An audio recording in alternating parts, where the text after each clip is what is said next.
So hello guys, welcome back to my YouTube channel. ఈరోజు నేను ఈ బాక్స్తో ఏం చేస్తున్నానో చూడండి. నేను దీంతో పెయింట్ ఫ్రేమ్ చేస్తున్నాను.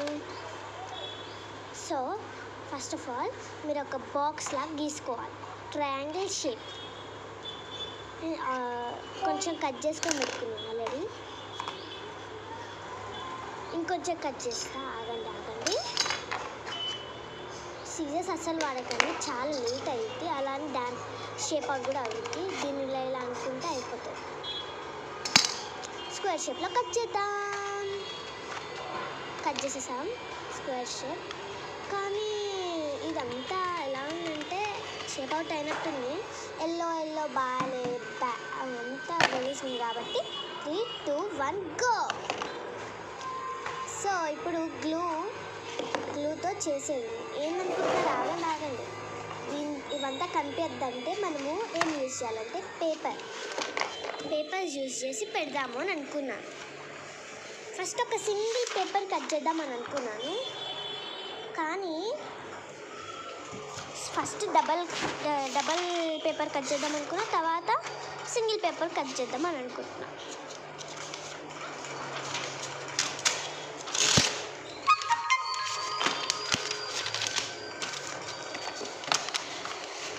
అలా ఫోల్డ్ చేయాలి. రావట్లేవు. ఎప్పుడు అంటారు కదా ఫస్ట్ సీజనే కరెక్ట్ అనేసి.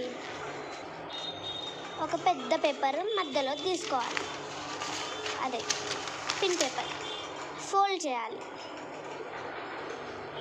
అలాగా చూపించినట్టు అతకబెట్టేసుకున్నాను నేను. తర్వాత వీటిని ఫోల్డ్ చేసి పెట్టేయాలి. ఆగండి.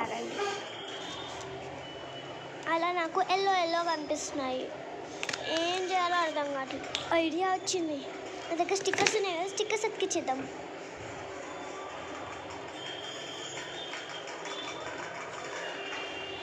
టెంటడైన్, ఇది ఉంది. బ్లస్ట్ చేద్దాం. ఆగండి. ఇక్కడ అతికిచ్చేసి కవర్ చేసేసాను. తర్వాత ఇన్ని స్టిక్కర్స్ ఉన్నాయి.